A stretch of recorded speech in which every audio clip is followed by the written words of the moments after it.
ನನ್ನಿಂದ ನೀನು ಕೂಡ ನೀನು ನನ್ನ ಇಷ್ಟಪಡಲ್ಲ ಅಂತ ಹೆಂಗೆ ಅನ್ಕೊಂಡೆ ನಾನು.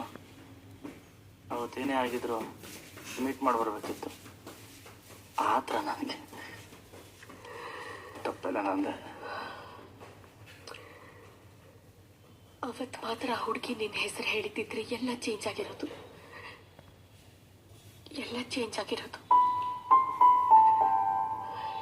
ಎಲ್ಲ ನನ್ನ ಹಣೆ ಬರ. ಆದರೂ ಏನಕ್ಕೆ ನಮಗೆ ನಿಜ ಈಗ ಗೊತ್ತಾಗಬೇಕಿತ್ತು. ಅದೇ ನಿಜ ಅನ್ಕೊಂಡು ಸುಮ್ಮನಾಗ್ಬೋದಾಯ್ತು ನಾವು, ಅಲ್ವಾ? ಆದ್ರೂ ನಾನು ನಿನ್ನ ನೆನಪಲ್ಲಿದ್ದೆ. ನೀನ್ ನನಗೋಸ್ಕರ ಹುಡ್ಕೊಂಡು ಬಂದೆ ಅನ್ನೋದೆಲ್ಲ ನಂಗೆ ಗೊತ್ತಾಗ್ತಾ ಇರ್ಲಿಲ್ಲ. ಇಷ್ಟೊಂದು ನೋವಲ್ಲಿ ಇದು ಒಂದು ಸೇರ್ಕೊತ್ತು.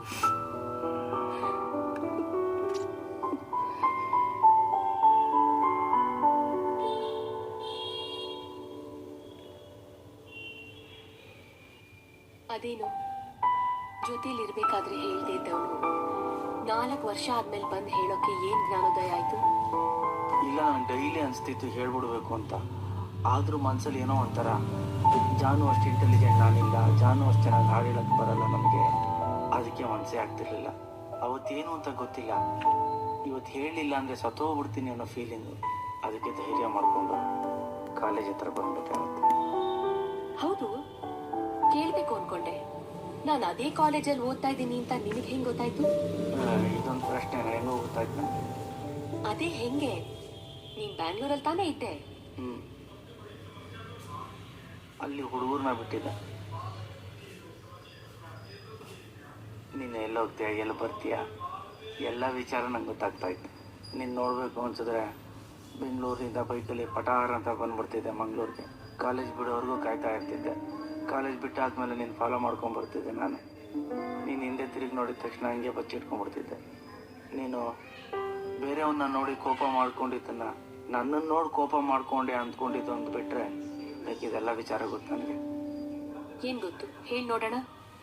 SLCಲಿ ನಿನ್ನ ಮಾರ್ಕ್ಸು 558, PUCಲಿ 372. ಬರ್ಡೇಗೆ ಅಂತ ಫ್ರೆಂಡ್ಸ್ಗೆಲ್ಲ ಟ್ರೀಟ್ ಕೊಟ್ಟೆ. ಅಲ್ಲಿ ನೀನು ಕೇಳಿಸಿದೆ ಕಲ್ಲು ಕಲ್ಲಿನಲ್ಲಿ ಅಂತ ಹಾಡು ಹೇಳಿದೆ. ಆಮೇಲೆ ನಿಮ್ಮಪ್ಪ ನಿನ್ಗೆ ಇಷ್ಟ ಇಲ್ದಿರೋ ಕೋರ್ಸ್ಗೆ ಸೇರಿಸಿದ್ರು. ಅದಕ್ಕೆ ನಿನ್ನ ಮನೆಯಲ್ಲಿ 4 ದಿನ ಊಟ ಬಿಟ್ಬಿಟ್ಟೆ. ಅದು ನನಗೆ ಗೊತ್ತಾಯ್ತು, ಆ ಮುದಿಯಂಗೆ ಗೊತ್ತಾಗಲಿಲ್ಲ.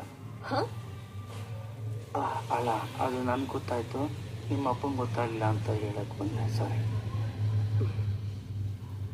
2001ರಲ್ಲಿ ಟೈಫಾಯ್ಡ್ ಬಂದಿತ್ತು, 2005ರಲ್ಲಿ ಜಾಂಡೀಸ್ ಬಂದಿತ್ತು. ಕರೆಕ್ಟಾಗಿ ಎಕ್ಸಾಮ್ ಟೈಮಲ್ಲಿ ಹೇಳ್ಕೊಟ್ಟಂಗೆ ಬಂದಿತ್ತು ಅದು. ಆಮೇಲೆ ಒಬ್ಬ ಹುಡುಗ ಯಾವಾಗಲೂ ನಿನ್ನ ಫಾಲೋ ಮಾಡೋನು, ಅದೇ ಆ ಸ್ಟ್ರೈಟ್ ಹೇರ್ ಹುಡುಗ. ಅವ್ನಿಗೆ ಯಾರೋ ನಾಯಿಗೆ ಹೊಡೆದಂಗೆ ಹೊಡೆದ್ಬಿಟ್ಟು ಹಾಸ್ಪಿಟ್ಲ್ ಅಡ್ಮಿಟ್ ಮಾಡಿ ಪೊಲೀಸ್ ಕಂಪ್ಲೇಂಟ್ ಆಗಿತ್ತಲ್ಲ, ಆ ಯಾರೋ ನಾನೇ.